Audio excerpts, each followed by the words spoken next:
I would like to welcome everyone, and we're well supported by a number of departments in our community, and department heads and veterans are here. And veterans, we appreciate you. We're going to honor that a little bit later in our meeting. But so good to have so many people here today, and we have a full agenda for this meeting and for our finance department coming up later in the afternoon. But again, welcome, and welcome to the Christmas season this time of the year.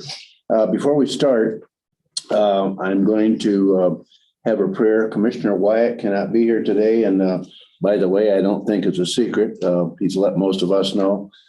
He went to North Carolina this morning, and him and his wife are going to adopt an 8-year-old girl, right? So we wish him safe travels. So if we'll stand, I'll do the prayer, and then Commissioner Sarkella is going to do the Pledge of Allegiance. Heavenly Father, we thank you for this day. We thank you, Father, for the Christmas season. We thank you, Father, for the freedom of our country, the freedom that we have to meet and to make decisions for our community. We have veterans here today, Lord, and we thank you for our veterans that have made this possible to have a free country. And Lord, we just pray as we go through this, to our meetings today, our VOC and our finance meetings, we pray, Lord, that you would lead us, guide us, and help us to make the right decisions and be in our thoughts. We ask this in your name. Amen. Amen. Pledge allegiance to the flag of the United States of America and to the republic for which it stands, one nation, under God, indivisible, with liberty and justice for all.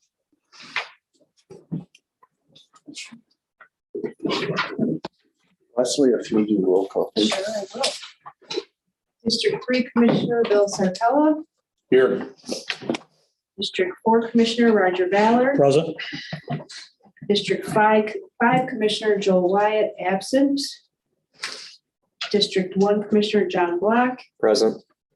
District 2 Chairman Gary Heuer. Present. Thank you, Leslie. Okay, moving on to additions, corrections, and deletions of the agenda. You have it in front of you. Is there any additions or deletions we need to note on our agenda for this afternoon? Hearing none, I'll entertain a motion to adopt today's agenda. So moved.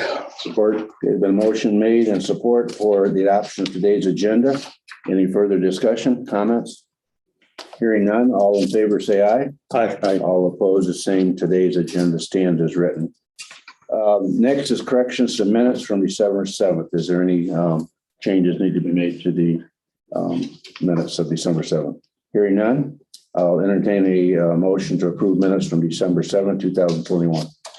So move. Support. Have a motion made in support for the minutes of December 7th. Any discussion? Hearing none, all in favor say aye. Aye. All opposed, the same. Approved minutes of December 7th, 2021. Correspondence and petitions. There was a sheet in front of each one of you. I'm not going to go through and read it because we have a long meeting here today, but you can read it at your discretion. Next is commissioners' reports. Commissioner Ballard, will start with you. Oh, let's see. It's been a busy month. Tomorrow I'll be in Elk Township for their meeting. Elmer and Buell do not meet in December. I was in Flynn Township for their meeting on the 14th. Marlette on the 14th, and City of Marlette earlier in the month. I was in Peck on the 15th, and Parks met December 7th. We got a lot going on with Parks right now. We just got approved for one grant, I think I mentioned before, and we are in the process of beginning work on another grant for Evergreen Park. So a lot going on with the parks. Michigan Works met December 10th. Their business is picking up, which is a good thing. People are all looking for work. We had a medical care facility meeting, or we do have one coming up this Monday. So it's been a busy month.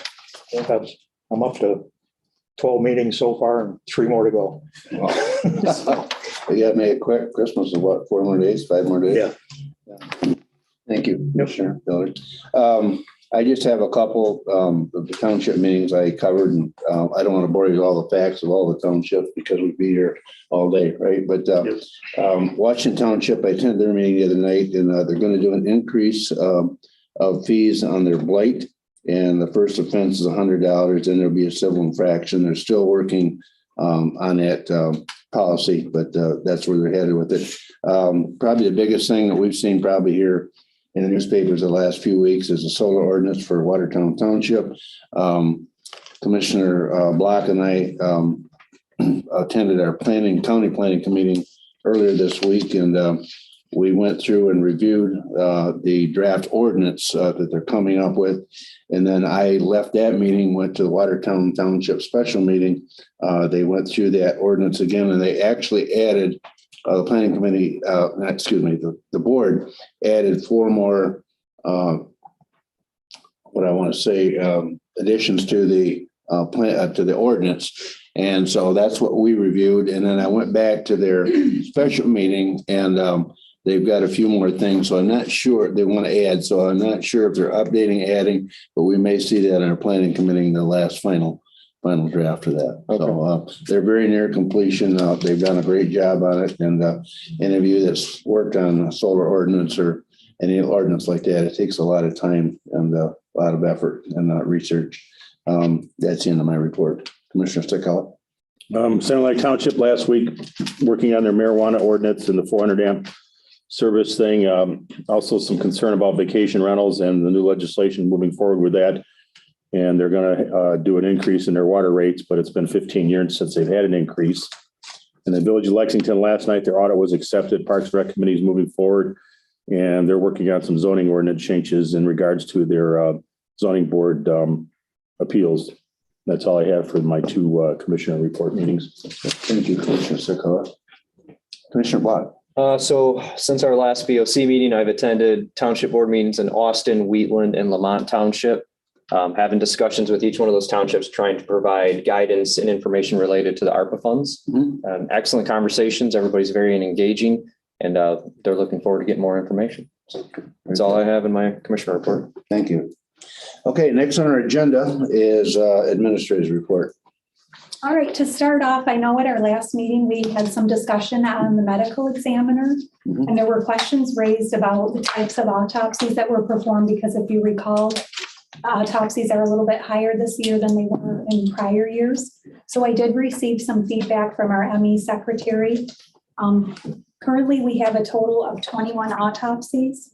She's received back 12 reports. They vary anywhere from overdoses, suicide, falls, auto accidents, and then there's a few that are younger ages which require an autopsy. And then there's 9 reports that haven't been received. And again, those range from auto accident, fire, suicide, younger ages, suspicious scene. So it's just increased activity. There was concern that we were being charged for COVID testing, and that is not indicated on the invoices. So I just wanted to. I think that was the biggest concern. Yeah, right there. yeah. So just to put that out there, and these were all stats that they're probably a couple weeks old by now, but just to let you know about that. In addition, on Friday, the 10th, I met with STP Security. They had Terry Pelton on site. She came and just conducted a walkthrough. We reviewed our equipment. She is the security site supervisor for Grand Traverse County. She is going to be connecting me with Grand Traverse County to find out how they process their grant applications for upgrades to security equipment. So I'll see if there's some possibilities for Sanilac County as well. Now, Tara, when you say upgrade, because we talked in a couple other meetings about adding more security, not so much people, but glass. Yeah, and the upgrades would, it could be for glass, it could be for new screening equipment, maybe additional cameras to cover the parking lot or inside the building. So we'll see what's out there and if anything is applicable to our county. And then I did send some information out to you last Friday, and Mac did as well. There's the First Responders Grant Program.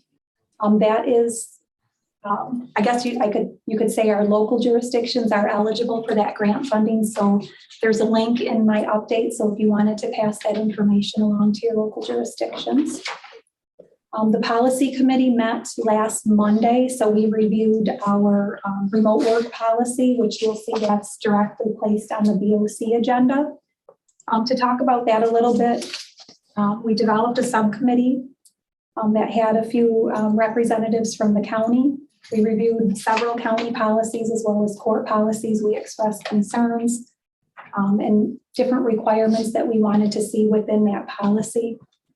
So that we decided we would place on the full board agenda for approval if you wish. And then in addition, we reviewed our, our emergency procedures manual. So we'll be talking about that in great detail with our management team in January, and then that information will be distributed to our staff.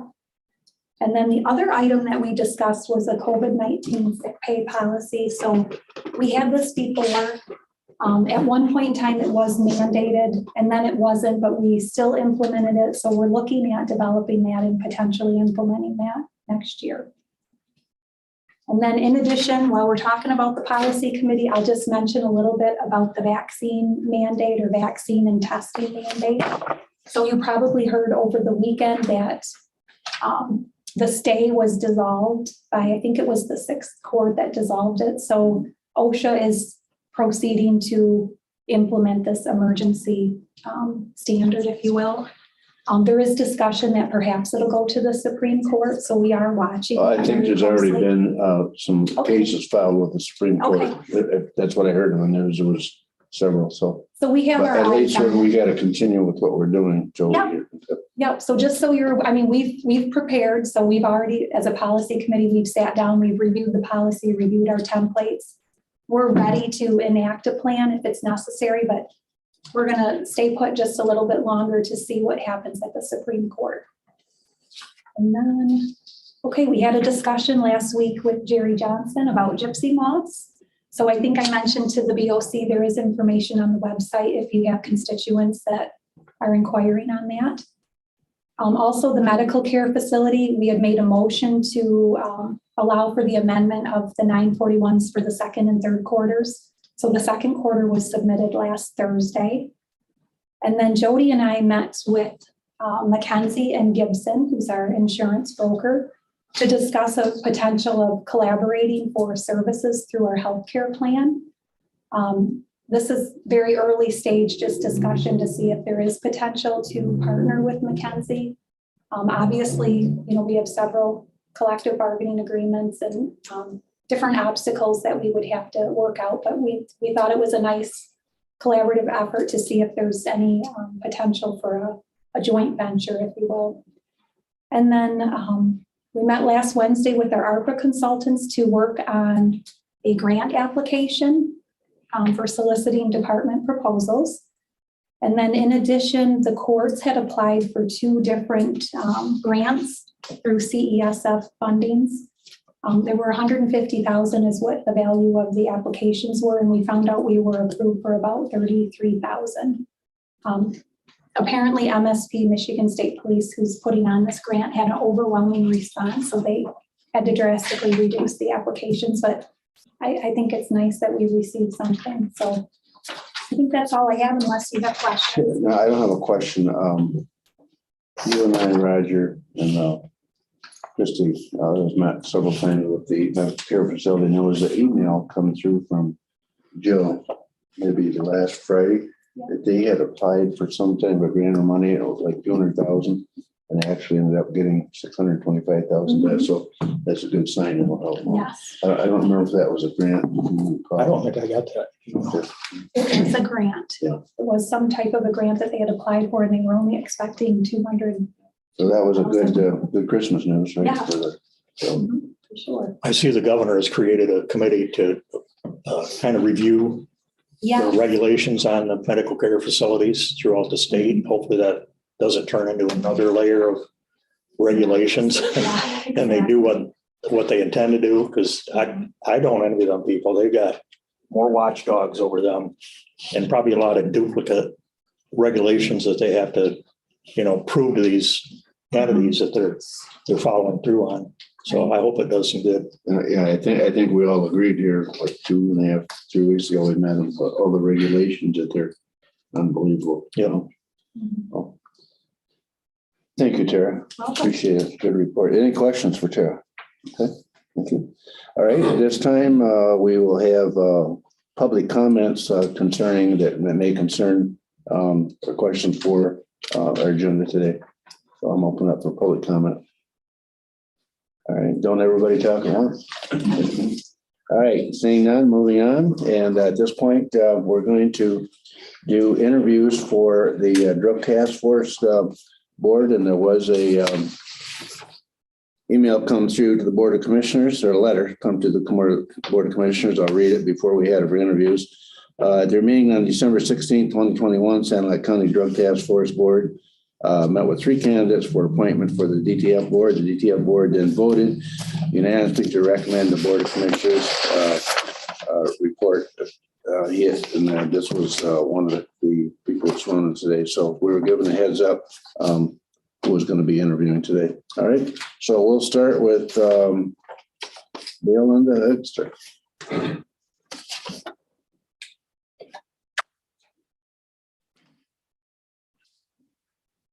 My name is Dale Munster, and I am a resident of Forester Township. I live directly behind the Jellystone campground. They adjoin us our way back. I am a member of Deckerville Bible Church. I'm a Right to Life member. I'm a volunteer at Sparrow Pregnancy Center. I'm a member of We the County and a Republican precinct delegate for Forester Township. I'm also a survivor of domestic violence and sexual assault, and I am divorced from my abuser. And I believe that all of the issues in our marriage resulted from his use of drugs. He got started when we were in college at EMU. My reason for asking to be on the Drug Task Force Advisory Board is to help other families like mine in this community rehabilitate from drug use. I believe that widespread education on drug use and its consequences is essential for our nation to survive. I have attended Drug Task Force meetings and observed this happening through them.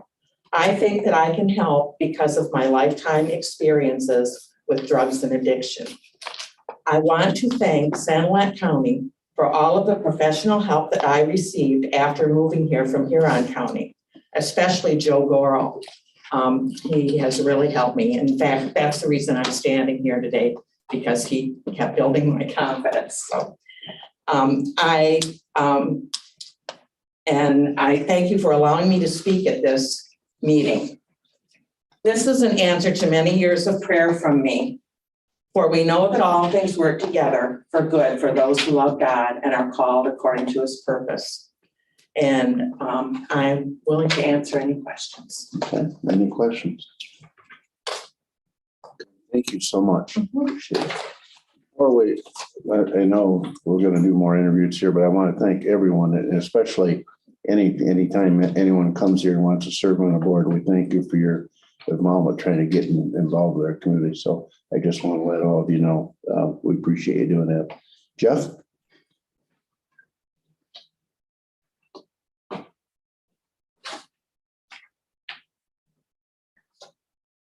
I'm Jeff Kelly. I'm asking to be reappointed back to the Drug Task Force Board. A little bit about me. I hold a master's degree in criminal justice, a master's degree in social work. I'm licensed through the state of Michigan as a clinical therapist. I have an office in Marlett for the past 11 years. I've worked with children and families for the last since 97. So substance abuse, I worked with kids from little age up to adults. In my clinical practice, I average about 25% dealing with substance abuse. Live in Lott Township. I also farm. Heavily involved in 4-H in Huron County. So, any questions? Jeff, how long have you served on the board? Just a year. Okay. I took Roger's spot. Yeah. Gotcha. So you probably know Jerry. No. He's here with a 4-H or with MSU today. Yeah. Oh, So you wore the right coat for Jerry, right? No, I know Colleen, we did 4-H together when we were. kids. Everybody knows Colleen, right? Yeah. Any questions for Jeff? Jeff, thank you so much. Robert? Start by thanking you for inviting me here today. Thank you for coming. Give you a little bit of background. You started out with talking about veterans earlier. I am a veteran of the Vietnam era. Thank you. I for your didn't serve in service. Vietnam. I served 2.5 years in Europe. Then when I got out, I went to college to become a police officer. I was hired. My professor encouraged me to move to Ann Arbor. I moved to Ann Arbor, was hired by the University of Michigan. 2 days later, I was called by the city of Ann Arbor. I just promised Colonel Davids I'd worked for 2 years. I did 31 years at U of M. Retired as associate director in 2003. My retirement party, I was recruited to work on the pipeline for Texas Eastern Pipeline Products. I worked all over the Midwest for 10 years. And at the same time, I also maintained a fire inspection business of my own, working as a contractor for the state of Michigan.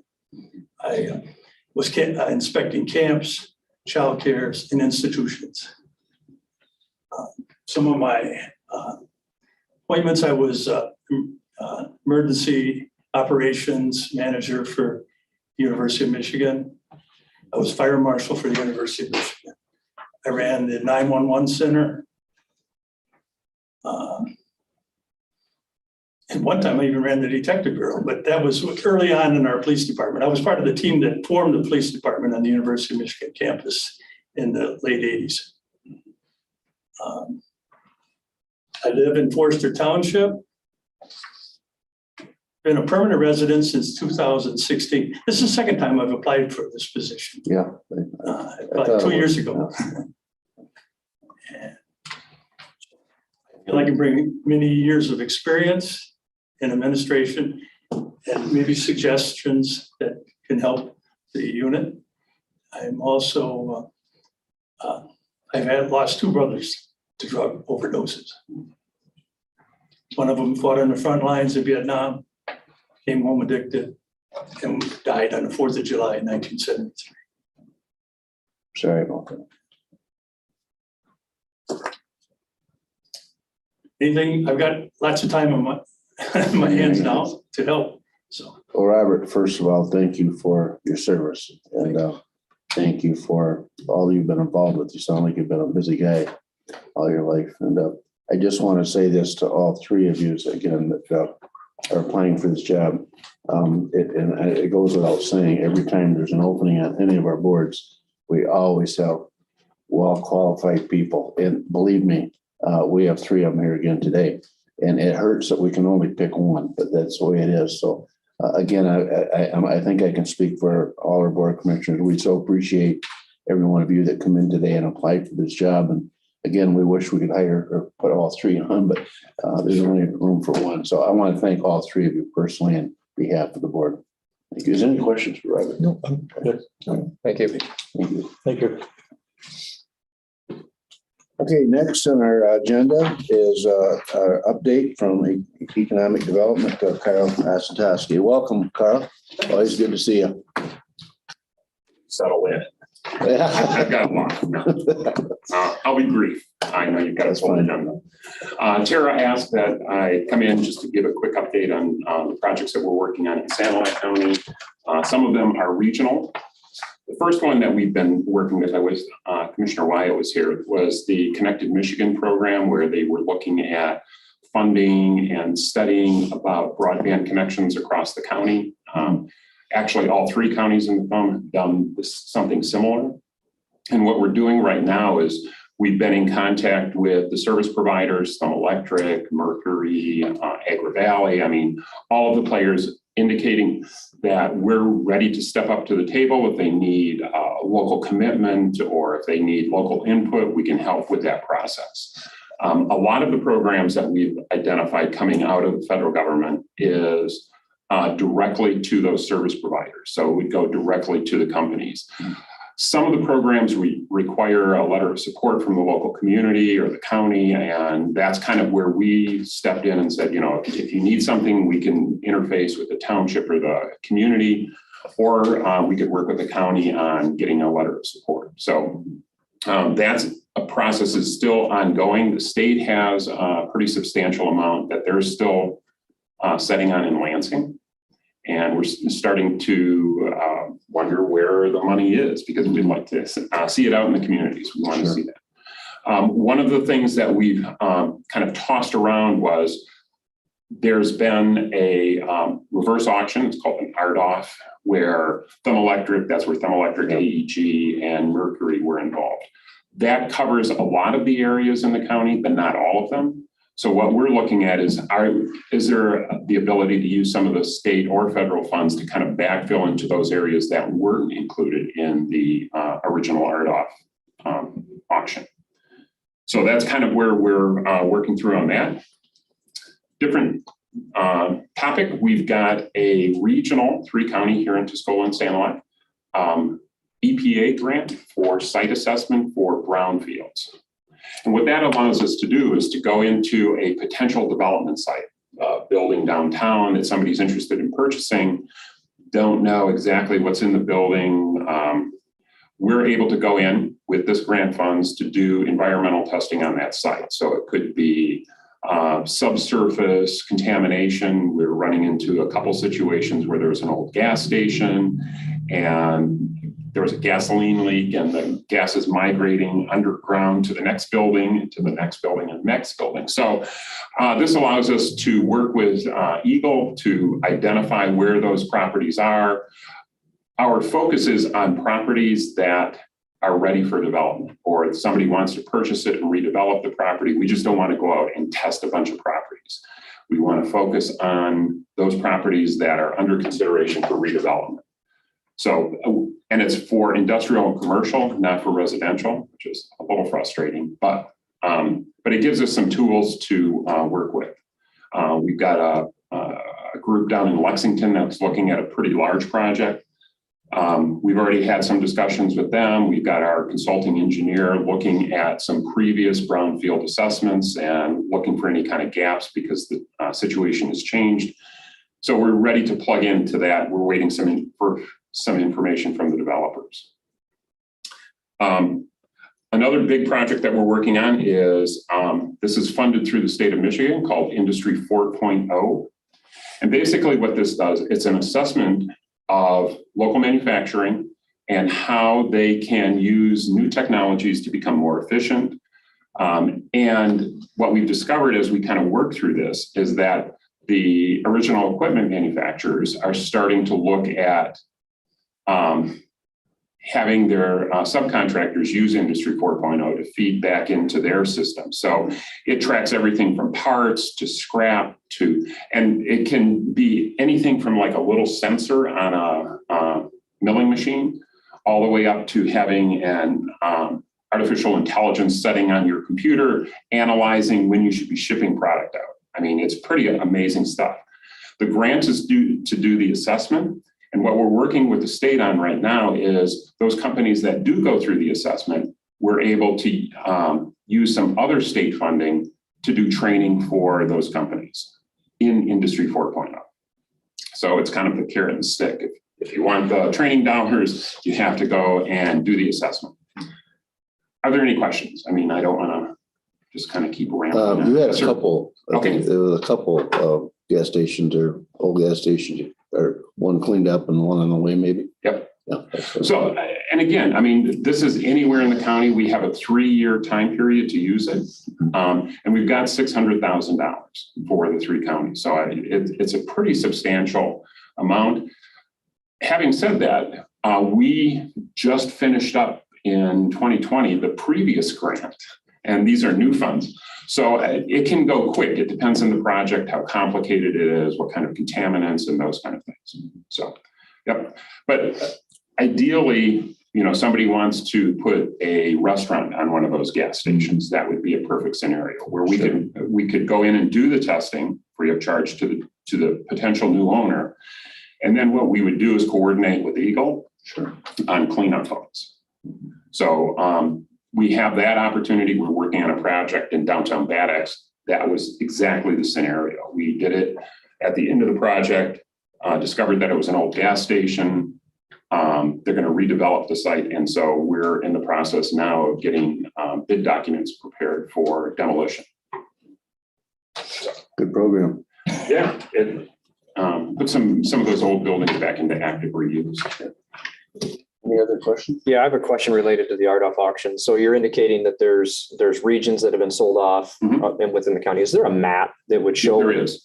If you go to Connected Nation, Michigan, they've got a number of maps that show where the current RDOF auction pieces are, which companies are involved in those, and then looking at it'll show where those areas are not. And the challenge is the folks who bid on the original RDOF were looking at population centers. So they were looking at where's the population density. We've looked at the maps, and there might be a house in the middle of a mile section that cost effective for them to do it without RDOF. So it gets to be a challenge. That's why we're looking for additional funds from the state to kind of backfill some of those places in. Okay. So thank you. Yep.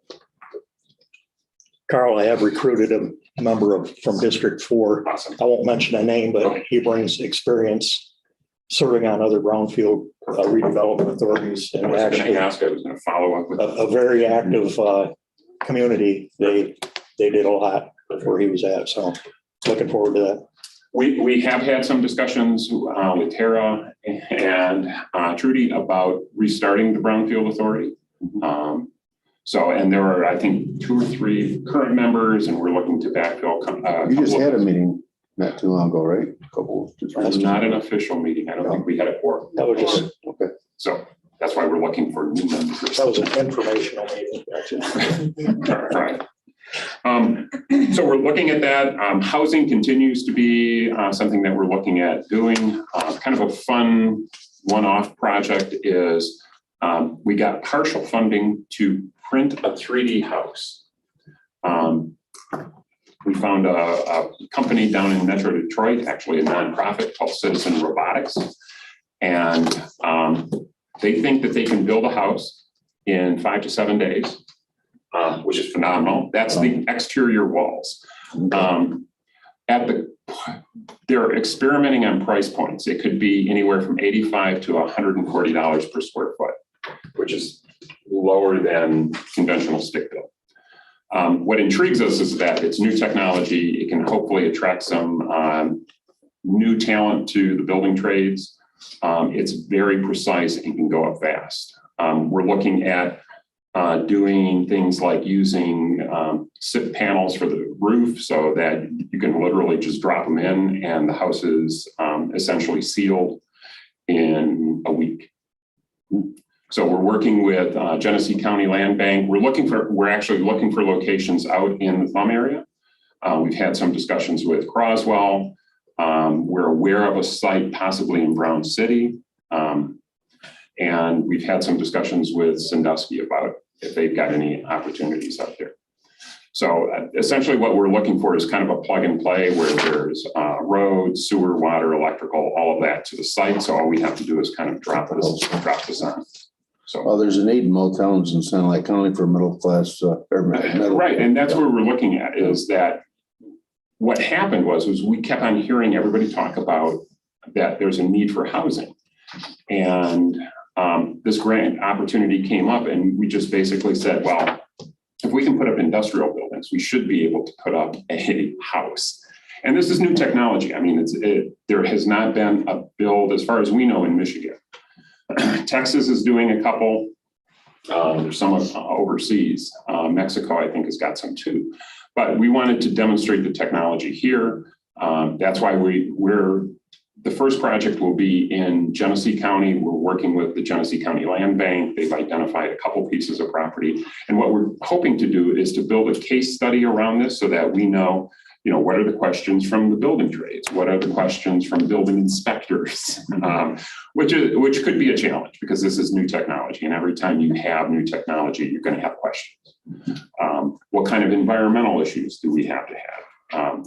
we just discovered that we may have to fortify the foundations because of the weight of the actual building of the house. So it's some of that we're trying to bring out here, and just to kind of get people interested and excited in looking at new technology, hopefully getting some kids into the building trades that might not be there or might not be interested. But this gives them an opportunity to be involved in those kind of projects. Now, would these homes be crawl space or a basement? It would be slab on grade, Okay, so, at least the initial ones, as we kind of get our feel for it. You can technically, depending on the technology, this is actually like a robot arm, and it just kind of, in my head, it's kind of like toothpaste. It kind of squeeze it out and it's got ripples in. Some of the bigger ones are actually gantry systems where they put up a framework the size of a house, and these things will print continuously. And you can literally print a house on site.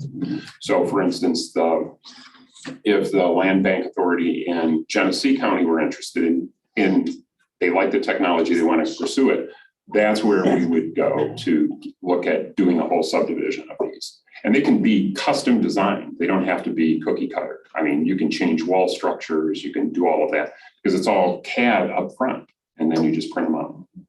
And they're concrete, I believe. Out of concrete. Yep. I watched excuse me, I guess it was kind of a documentary on PBS, and they were doing that, and it was very interesting. It's fascinating technology. I mean, Yeah. I'm more interested in a case study so that we kind of break it down step by step. So if there's issues that we encounter, we can document it so that we can hand it off to the building inspectors in San Juan County or in Huron County or wherever it ends up. So I don't want to belabor this. I've got 3 pages of notes. I don't think that you've got a big agenda. So if there's any additional questions, I'm more than happy to answer them. sure. Well, what you've presented so far is, I think, been very interesting, and looks like there's a good future. And just something before I forget, part of our job is to monitor federal legislation as it comes out. That's why we're interested in some of the ARPA funds that was mentioned before. There was a $1.2 trillion infrastructure program that was signed into law probably a couple weeks ago.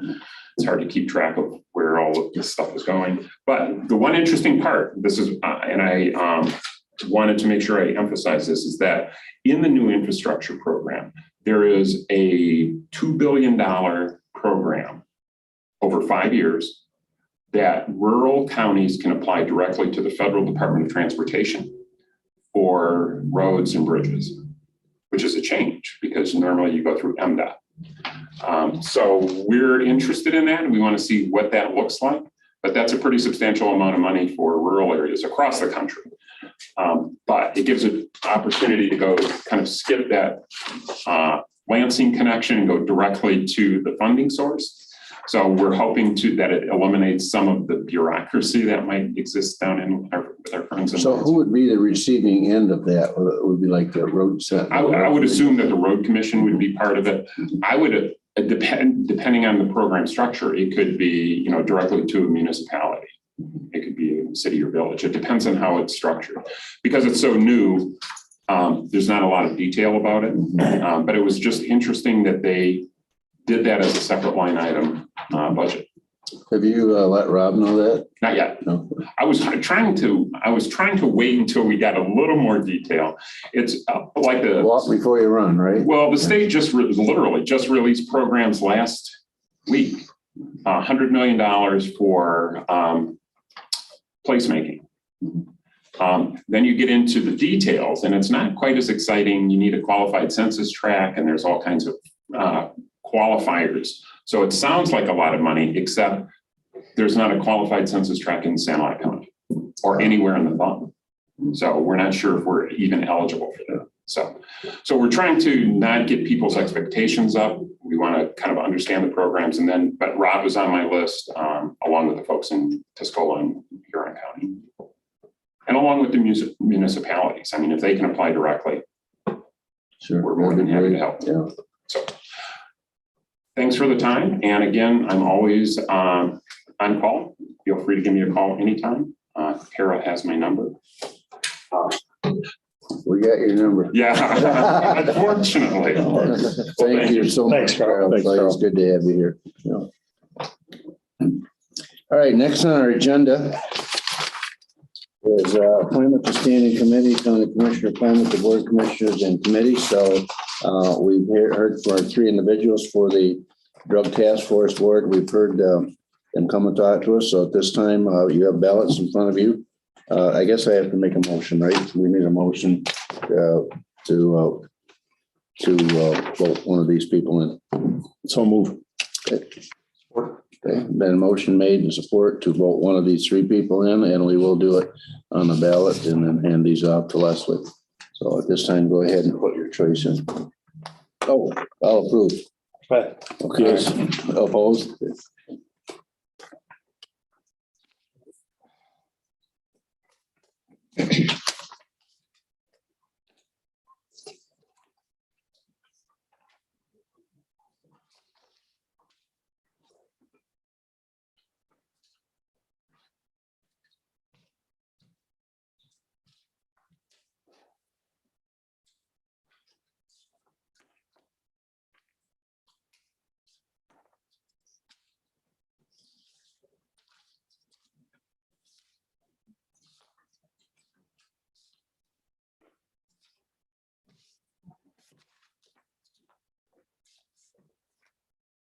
Okay, so 4 votes for Jeff Gaelic.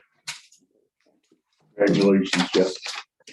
And again, thank you, all of you. Yep, thanks you. Appreciate it. All right, county commissioner appointments, county commissioner chair appointments, non-general resolutions. And we have 2 general resolutions today. And the first one is to honor Denise Mcguire for many, many years of service. So Denise, I don't want to embarrass you, but I'm going to ask you to come up front and I'm going to get up here and read this to you. You can't make me cry. Okay, no, oh, this is a happy thing. She's not counting down the days at all. I You're over the counting down the days, huh? think we got another one in the room. Resolution honoring Denise Mcguire for years of service, whereas Denise Mcguire is retired. I should be reading this to you. Whereas Denise Mcguire retiring from Sanilac County with over 33 years of dedicated service. That's a long time. It is a long time. And whereas Denise began her career at the Sanilac County on May 8, 1988 as a clerk typist with the Board of Commissioners office. She was later appointed as administrative secretary January 1st, 1989, and then as the board coordinator on January 1st, 1991. On November 8, 1993, Denise transferred to the county clerk's office and was later appointed as county clerk on December 27, 2013.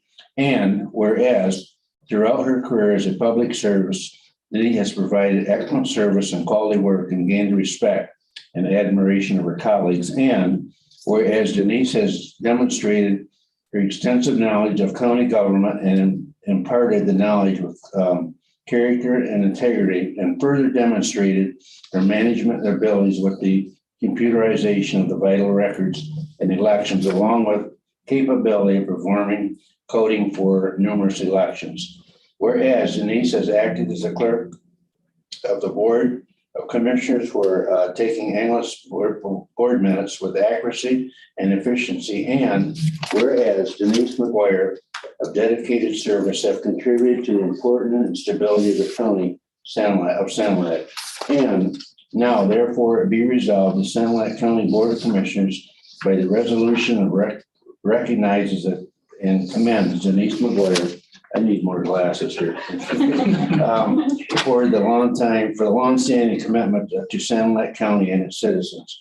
Be it further resolved that this resolution be presented to Denise Mcguire and spread upon the proceedings of the Sanilac County Board of Commissioners on this day, 21st day of December 2021. And Denise, I've been here almost 5 years and I've appreciated all that you've done, your leadership. And I know I've come to you different times asking for some past history and guidance. So we appreciate all you've done for 33 years. That's a long time to be with one job. It is. Thank you you. so much. Thank you. Oh, Eric, we're being asked for a picture. Oh, Couldn't come okay. Oh, all today. right. So we asked Leslie to make sure she took a picture.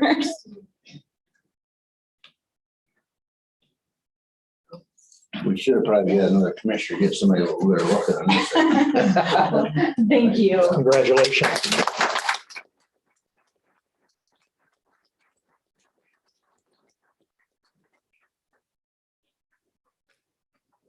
At this time, Commissioner Sarkella is going to present a resolution for the 75th anniversary of the Port Sand Lake Veterans of Foreign War, post 8872.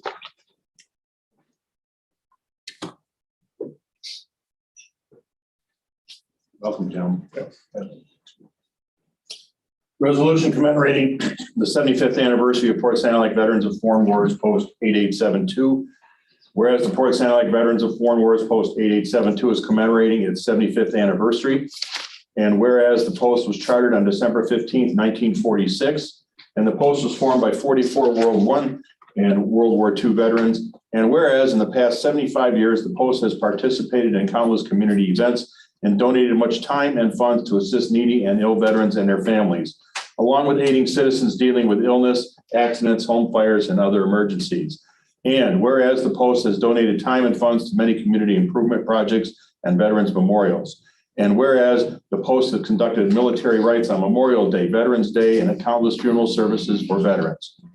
Whereas all members of the post served this country in time of war or conflict, and they are still serving fellow veterans in the community today. Therefore, be it resolved that the Sanilac County Board of Commissioners extends its gratitude and appreciation to the Port Sanilac Veterans of Foreign Wars, Post 8872, and we commend them for their sacrifices and contributions to our community. Be it further resolved that this resolution be presented to the Port Sanilac Veterans of Foreign Wars, Post 8872, and spread upon the proceedings of the Sanilac County Board of Commissioners this 21st day of December 2021. Thank you, gentlemen. Thank you, Bill.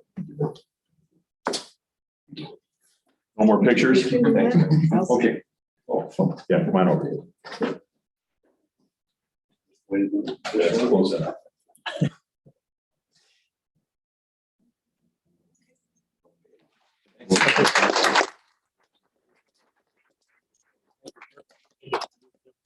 Thank you, sir.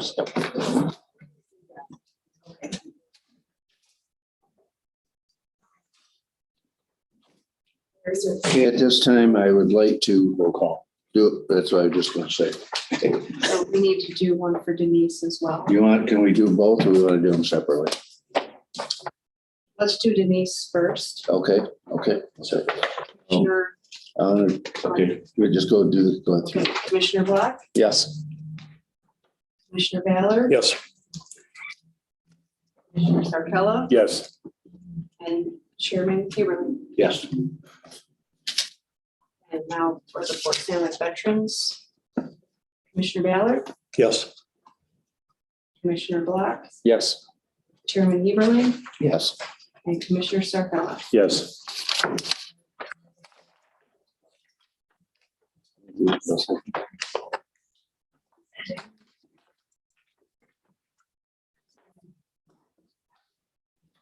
Okay, next on our agenda is committee reports, and I will start with Commissioner Block. Okay, so you kind of already covered the planning commission. We had a meeting and we did the Watertown solar, but we're also moving forward on the county master plan. So that's something that we're dealing with. The ARPA committee met this morning. We made good headway on moving forward on kind of developing a process to allow departments within the county to apply for that funding. So that's moving forward. The health board met yesterday. There is one thing of note in the county is our MCDC dental clinic that provides services in the county is temporarily closed. And the reason that happened is the dentist that they had providing services, I believe, left for another job, and they've been struggling to find someone to replace that person. So there's a plan in place. They're actively seeking someone. They fully intend to reopen that office, but it's just noteworthy that it is temporarily closed at I this didn't time. know that. Yeah. So That's been a very positive addition to our community, I believe, right? Sure has. We're disappointed, but unfortunately, it's a good example of the shortage of our workforce when it comes to healthcare workers in our community. So, but we're working hard with MCDC to replace that position. You're seeing the same thing we see all over the country, right? Exactly. It's too bad, it's sad, because I've heard many people, attend there, go there, and it was a good addition to our community. Sorry, I didn't mean to. Nope, that's good commentary. So I don't have to talk about committee reports because you've covered the ones you have. But we did put an RFP out for to hire a consultant as we go through our planning. Master plan. Master plan. So Commissioner Sakala? Child Abuse Prevention Council met the other morning. We did a virtual meeting for some of us, and their finance report was approved. And of course, like you just mentioned, there's positions open there as well. And then to discuss the BOC presentation that they're going to be making today. Council on Aging met, their budget was approved. They do not meet in January and February. And then they approved a program through the EMT and McKenzie Hospital to provide some funding for the EMT program, assisting senior citizens with some of their medications and so forth. Met at the HDC over at Caro. They've had 300 clients served, so that's a good thing. They're finally able to get back out in the public. And then was back over there yesterday morning, packing 250 boxes of food through the federal program. We did that. I was with Senator Daley and his staff, and it was a good thing. Spent some time with him because he's the senator that introduced the bill in regards to having the wind turbines go back to the old depreciation schedule. And he felt very positive about that. So hopefully that'll happen for us, and all the funding and the issues that we have with that will not come to pass. So that's all I have as far as committee. Thank you, Commissioner. Commissioner Ballard. One other thing on parks, or a couple of things, excuse me. Our 5-year plan, I just got notified from the state this morning. Our 5-year plan has been approved by the state. So that's a requirement for us to qualify for any grant. Yeah, so that puts you in position for grants moving forward. So John Frazier writes our 5-year plan and did a good job. We have been struggling to find a new manager for Evergreen Park. I've listed it on the My Parks website. Michigan Works advertised it, extended the deadline once. We're going to have a personnel meeting next Wednesday for the parks and discuss possibly a different direction that we have talked about for years. We tried it several years ago and it didn't quite work. We didn't get the right person, but we're looking at possibly a park director that would oversee all of the parks. We've grown that much. I was going through some paperwork yesterday and ran across a budget from 2006, I believe it was, and our budget's about 2.5 times what it was at that point. I also ran across a preliminary plan for Delaware Park when they were giving away all the Homeland Security funding back in 2004, 05, somewhere in there. We had an estimated cost for Delaware Park of about $4.3 million. So I can't imagine what that would cost us today. So if you have any leftover ARPA funds, we'll take it. But I think that's about it. No, we did have a DTF meeting. There's not a lot I can report on that. Other than the drug dog is doing wonderful things for the county. We didn't get him back. He was very entertaining. That day. I was playing with him at noon today. And To a 4-H meeting in January.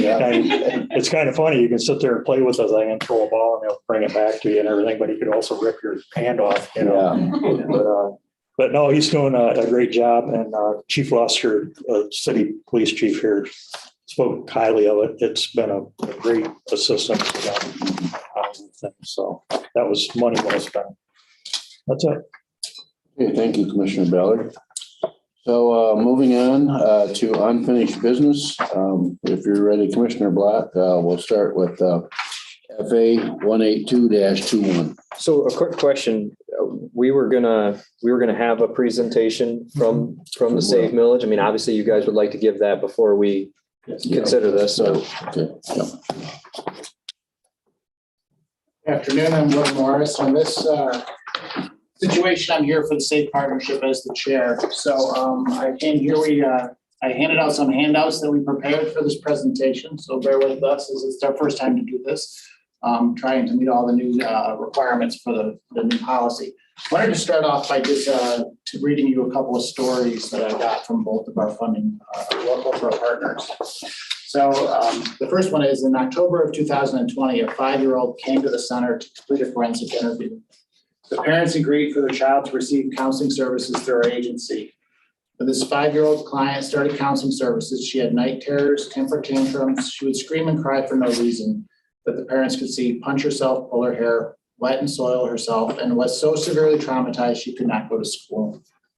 In October of 2021, 1 year later, the same client has been successfully discharged from services here at the Salem County Child Advocacy Center. She no longer wets or soils herself. She no longer has temper tantrums or hurts herself. She's able to sleep through the night, and she's now enrolled in school and doing very well. She received trauma-focused cognitive behavioral therapy through our agency as an evidence-based form of treatment for trauma. The family is very grateful for the services provided through the agency. And that's a service that's been funded through the village or partially through the village. Another story I wanted to read to you is a young working mother with 2 small children was assaulted by her husband. She learned that not only was she being physically and emotionally abused, but her husband was involved with another woman. The family entered the shelter. The shelter staff assisted the lady to connect with an attorney to help file and begin the divorce process and seek child support. The young mother was connected with local services agencies to assist her financially and with the housing assistance program. Upon successful exit from Eva's place, she was assisted with a variety of household donations, a food box, and continued support groups. The lady and her children continue to live in our community, and she's able to hold employment, is divorced from her husband, and has successfully started over. So these are just some examples of some of the positive things that these services have provided in our community. And I do have some extra handouts. Go to the white page. At the top, I wanted to just highlight our budget. Okay, that was one of the things that was in the policy. So in 2022, the commission actually approved, I think it was 2 months ago maybe, that we were going to fund the Safe Council in Eva's Place $202,000 and the Child Abuse Prevention Council $153,500. If you notice, when you add those two numbers together, you exceed the $327,000, which is our projected budget. That's because, as you notice, we also have a fund balance. In years past, we've been very conservative because of things like the windmills and other things. We never know if we're going to have enough money at the end of the year. So our fund balance grew through the last few years. This year, we feel confident that we really should reduce that fund balance. $107,000 is a lot. Even with the windmills and other things, we want to reduce that, which is why we're putting more into services this year. You also notice that when we brought these to the board, we talked about the potential for mini grants midway through the year, so that if we feel that we're going to have excess funds, we can expense those through the year so that we're not, again, increasing our fund balance, because that's important to us to make sure that we're being fiscally responsible. On the front half of that page is just a list of accomplishments that we've had over the last year. I'm not going to read all of them, because you guys can obviously read that yourself, but just to talk about a few of them. I mean, we've had over 150 families go to the baby pantry. We've done 78 forensic interviews. That's been very successful, the baby pantry, I believe. It has been, but we are looking for a new location, at least for the one here in Sandusky.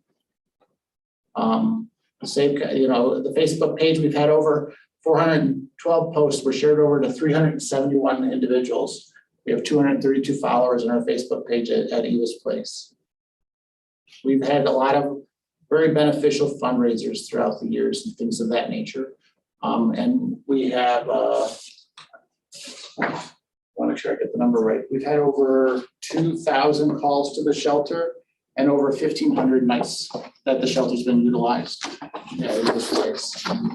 On the back half of the white page, one of the things that we were asked before is, how has the village made Sanilac County a better place? So I've written down on here some of the things that we've been able to do. Obviously, Eva's Place has always been, it's always been questionable whether we'd be able to fund it 1 year after another as a result of really funding it primarily with fundraising prior to the village in 2014. That's really, the village has provided a lot of financial stability for Eva's Place. So we know that we can continue to provide a place for women, who've suffered domestic violence. Additionally, we've been able to do, have a child advocacy center in San Luis County, so our kids who are abused don't have to travel to a different community in a different county and can receive services right here closer to home. And I could go on for hours, but I, again, don't want to take up so much of your time. But the impact statement report that we gave you, this will actually be redone again. In probably 10 days, because we wanted it to have the whole year, but we printed this ahead of time. It's missing most of December's data on this report, so we'll be redoing it again so that it does complete the full year, so that we have it for the millage. Sure. Well, thank you, Will. Sure, and you were talking about shelters. This includes the men's shelter too, or not? No, the men's shelter is not funded and supported by the Safe Partnership millage. That's an entirely different funding source. Well, yeah, but we can, there's some way to fund that though. I guess that would make. Correct, yes. Yeah, that would. Yeah. I think that's essential is Eva's place too. Correct, absolutely.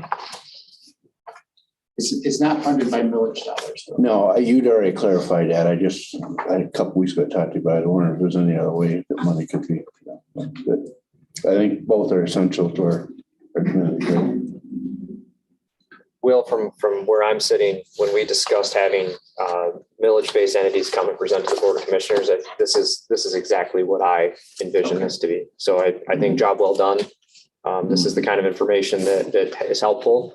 And also it provides us an opportunity to have someone like you here, if there are pertinent questions to be asked, that we have that opportunity. So.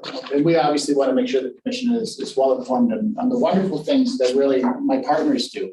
I'm just happen to be the board chair. It's really the work that Sherry and her organization and Bryant and his organization do for our community. Yeah, and this is great information. It's easy to read and I did hear rumors that someone in the back row is retiring after many years of service. Is that correct? Not from Eva's place. So we will still have her to rely on. I'm not going back. Okay. You got to be up around 30 years, I'm thinking. 32. 32. Well, thank you for your service. Sure. You should go 2 more years and you could beat Denise. It's not a race, Roger. It's not a race. We started when we were 10. We're just trying to get out with our skin. Any more questions for Will? No, thank you. Good report. Yeah. Thank you. Very, very much. Thank you. Merry Christmas. Thank you. Okay, we ready to move forward? All right, so FA 182-21, approval of Safe Partnership millage renewal language. San Luis County Board of Commissioners hereby approves the following Safe Partnership millage renewal ballot question language and directs the clerk to submit the language to be placed on the August 2nd, 2022 primary election ballot. So moved. Have a motion made and supported by. I guess that was the motion. Oh, I was sorry. I'm sorry. Roger. Yeah, the motion made and support by Commissioner Ballard. Any further questions? All in favor, say aye. Aye. All opposed, the same. Motion passed. Okay, next is FA 199-. Merry Christmas. Sorry, I wonder where that came from. Cleared the crowd out. FA 199-21. Approval of 221 current claims.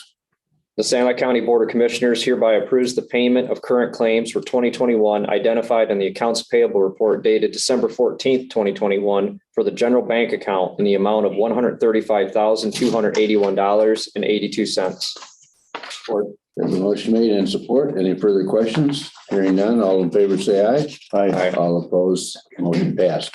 Next, FA 200-21, budget adoptions, amendments, appropriations, and transfers. The San Luis County Board of Commissioners hereby approves the following amendments, transfers, and establishes the following accounts as presented. Support.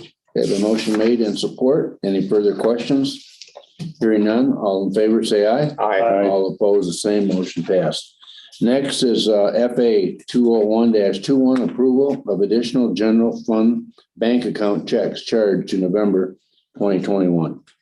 The San Luis County Board of Commissioners hereby approves the payment of additional general fund bank account checks charged to November 2021 as follows.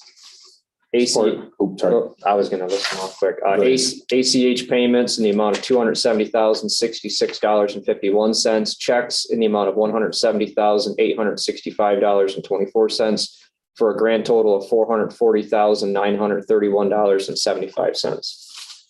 Now support. Okay, there's a motion and support. Any further discussion or questions? Hearing none, all in favor say aye. Aye. All opposed, the same motion passed. Next, approval of transportation coordinator agreement. The St. This is Mcguire, to Veterans Affairs, sorry. The St. Lake County Board of Commissioners hereby approves the continuation of the employment agreements for transportation coordinators between the St. Lake County Department of Veterans Affairs and John Brinker, Robert Deere, John Herman, and John Maher at $12 per an hour effective January 1st, 2022 through December 31st, 2022, and further authorizes the board chairman to sign the necessary agreements. Support. Okay, my motion made and support. Any further questions? One thing I just want to add, this is a yearly thing we do on a yearly basis. Hearing no further questions, all in favor say aye. Aye. All opposed, the same motion passed. Next, award an authorized bid to purchase lawnmowers. Go ahead, with that Parks Commission, sorry. The St. Lake County Board of Commissioners hereby authorizes the Parks Commission to purchase 2 John Deere Z960M Z-Track zero-turn lawnmowers from Tri-County at a cost not to exceed $14,723, including $8,500 trade-in allowance for immediate approval with funding from the Parks millage. Support. Okay, been motion made and support. Roger, I know you kind of give us everything we need to know in our last meeting. Anything else? Okay. Okay. We're gonna get them, but Okay, right. All in favor, say aye. Aye. All opposed, the same motion passed. Next is FA 204-21, approval of grant writers, 5-year recreational plan writer contract, Parks Commission. The St. Lake County Board of Commissioners hereby approves the grant writer 5-year recreation plan writer contract between St. Lake County and John Fraser effective January 1st, 2022 to December 31st, 2022 in amount not to exceed $11,000 with funding from the Parks millage. support. Okay, been a motion made and support. Any further questions? Hearing none, all in favor say aye. Aye. All opposed, the same. Next is approval of agreement for extension service, Michigan State University. The St. Lake County Board of Commissioners hereby approves the 2022 agreement for extension services provided by Michigan State University to St. Lake County effective January 1st, 2022 to December 31st, 2022 at a cost of $68,327 and further authorizes the board chairman to sign the necessary agreement. Support. Okay, the motion made and support, open for questions or comments. If you don't have any comments, I'd like to comment. This has taken some time to get done. There's been a lot of hard work put into it. And as you know, we went back and forth on the budget with Michigan State and with Jerry. And I talked to Jerry this week and also Matt. And I think this is for 1 year. We'll revisit again next year, but it keeps our 4-H in our community with the 4-H agent. Is that what you call your coordinator? Sorry. And it keeps our secretary. And I think we've all agreed, and we've had many conversations about it. 4-H is vital in Sanilac County, and I'm glad we got this worked out. And I know you had to work through MOAs with your people, Jerry, to make this happen. And basically, I want to explain that.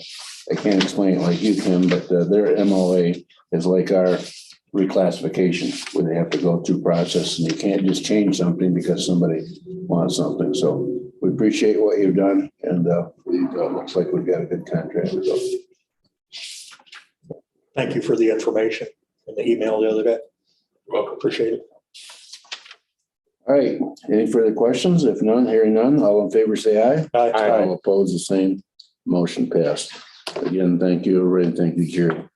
Merry Christmas. Yep, you too. Next is FA 206-21, adoption of amendments to millage-based policy. St. Lake County Board of Commissioners hereby adopts the amendments to the millage-based policy as follows. There's been motion and support for FA 206-21. Any further questions? Hearing none. All in favor say aye. Aye. All opposed, the same. Motion passed. Okay, next, FA 207-21, authorized to expand and remodel bathroom 24th Circuit Court. The St. Lake County Board of Commissioners hereby authorizes the 24th Circuit Court to expand and remodel the bathroom at a cost not to exceed $14,500, along with an additional cost for security to be determined for immediate approval with funding from the general fund contingency. Support. A motion made in support for the remodel of the bathroom 24th Circuit Court. Any further questions? The additional cost for security is only if we're required to have a security officer here after hours when work is being performed Correct. outside of business. Okay, that's my only question. Okay. All right, all in favor, say aye. Aye. All opposed, same motion passed. Next is, our audience left us, didn't they? I just realized everybody left. Yeah. That must be boring. Next is FA 208-21, authorization to employ retention tax credit. The St. Lake County Board of Commissioners hereby authorizes the administrator controller to submit an amended quarter 2 and quarter 3 2021 941 federal tax return on behalf of the St. Lake County Medical Care Facility to claim an employee retention tax credit. Further, the calculation for the ERTC is to be reviewed by an independent auditing firm to ensure the reimbursements is not duplicative of other federal reimbursements received for payroll expenses in quarter 2 and quarter 3 2021.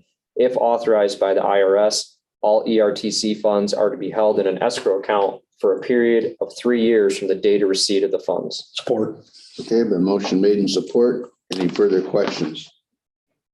All in favor, say aye. Aye. All opposed, the same motion passed. Next is authorization of the classification and compensation recommendations.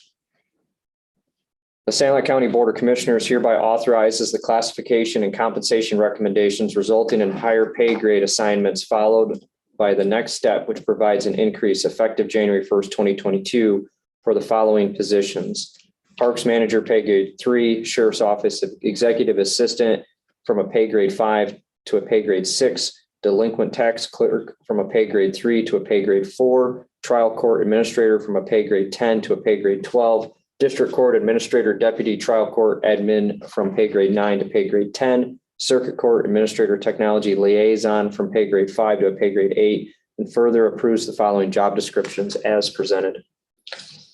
Just one thing on here, I would like to see on that office manager, that is intended to be a full-time position.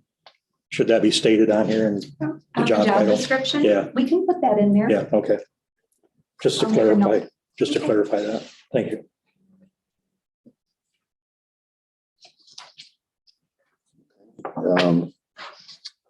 You support that? Support? Yeah, you I'll support. Okay. Okay, been motion made in support. Any further questions? Did this go through finance? Because we wanted it to be implemented effective January 1st. So the personnel committee made the determination to place it right on the BOC. That was our recommendation. Yeah, I was making sure I wasn't Yeah. crazy and. No. Good. Because there's always that possibility, right? That's where that NFA comes from if it doesn't. Okay. All in favor, say aye. Aye. All opposed, the same. Motion passed. Next is NFA 036-21. St. Lake County Board of Commissioners hereby approves the following extension of the employment agreement between St. Lake County and Tara Griffith, Administrator Controller, for 3 years expiring December 31st, 2024, and further authorizes the board chairman to sign the necessary document. Support. Okay, I want to open it up for any discussion. This used to be a 3 or 2 year contract, correct? It's based on the compiled law in, I think it's odd years, even years. Yeah, it either has to be 1 year or it can go up to 3 years. So I've had up to a 3-year contract. Last year was a 1-year contract. And that's just the requirement of the compiled law. Okay, because my understanding was it changed from 1 to 2 to 3 back when Kathy Dorman took the position. She needed an extra year in order to lock in benefits, It all depends on that compiled law. and that possibly changed then, or must It have could changed. have, yeah. Okay, that answers that. Any other questions? Are there any other positions in the county? Let me find it here first.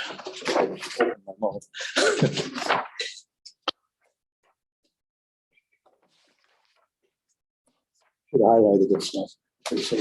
Take your time.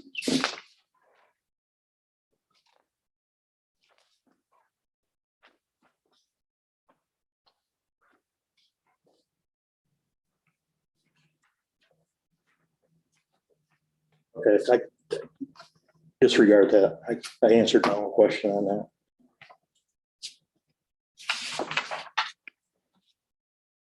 I can say one last thing before we vote yes or no.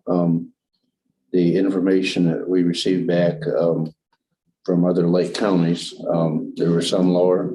There was probably some a little bit higher. And I think where it dropped in, I think was what we thought was, I don't want to say use the word perfect, but right for our county. So appropriate. There's the word. Yeah. Well, and we're following the process we expect everyone to follow, Exactly. which is sending it out for an evaluation. Yep. And following the data that we're received back. And I know anytime anybody gets a raise in the county, there's always questions about it, right? And so I think we did our due diligence, what was supposed to be done, and what we come up with. So is there any other questions or comments before we move on? All in favor, say aye. Aye. All opposed, same motion passed. Okay, next is NFA 037-21, approval of economic development agreement. Sanilac County Board of Commissioners hereby approves the following agreement between Huron County Economic Development and Sanilac County. Okay, any further questions? Hearing none, all in favor, say aye. Aye. All opposed, the same. Motion passed. Okay, next and last is NFA 038-21, adoption of remote work policy. Sanilac County Board of Commissioners hereby adopts the following remote work policy. Support. A motion made in support. I'll open it up for comments or questions. I was not able to read this in its entirety. Is there something in here that does deal with accountability for employees working from home? So what we determined at the policy committee meeting was to leave it up to the department official to make the determination if their staff are competent to work remotely. And it also depends on if they have equipment as well. There's information outlined in there, and then in addition, there is a statement, if you would call it, that the employee would sign, that they would follow. The remote work agreement, page 44, 45. We did look at several other counties' policies as well as some court policies for remote work. And we incorporated those ideas along with, any concerns that the subcommittee led into the policy. That answers my question. Thank you. Yeah. Tara, I did have one question, and you and I talked briefly about it. So if the employee is sick and can't come in, I'm gonna say with a cold or toothache, whatever, that could be legitimate. I get that. So would they be able to use this remote from home? If they have the remote capabilities and if their department official is okay with it, and if they're well enough to work. I mean, obviously you don't want someone working if they're not well. No, and that's what I meant, yeah. Yeah, but if it's just, something that they just don't want to spread to their office and they'd rather stay home, then if that department agrees, they could do remotely. Any feedback from any department heads or elected officials with bid and different? I think we all had varying opinions, the ones that made up the committee. Some of us were, this is great, and, it should be more flexible, and then others wanted it to not exist at all or be more stringent, if you will. So we tried to just, I guess, pull in the different opinions and thoughts from that committee to develop this policy. Does it apply to commissioners as well? I'm just saying. Well, Yeah. We might have to look at your bylaws. I don't think right now we can vote on anything from home. No, we can't. Unless you're in active duty. I'm still on the fence on this. I think it benefits few in the building myself. And it's gonna be an honor system. There's just no question. You can put all the rules in you want. But I guess it'll show in their work. If it's not getting done, it's up to the department head to handle it. Get them back in the office or they'll be done. So.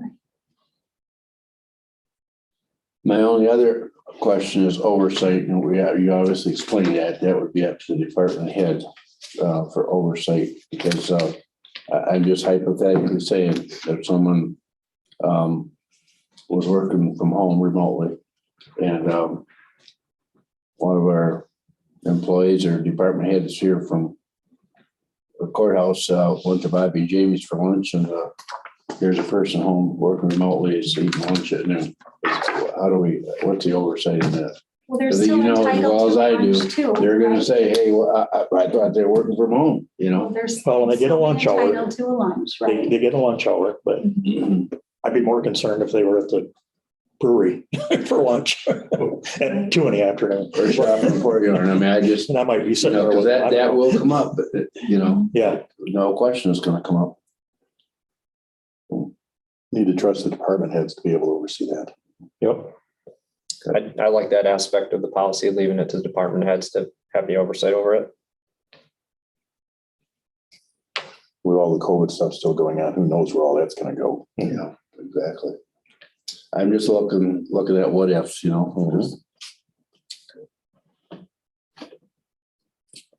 All right, any other questions? Did we get a support on that?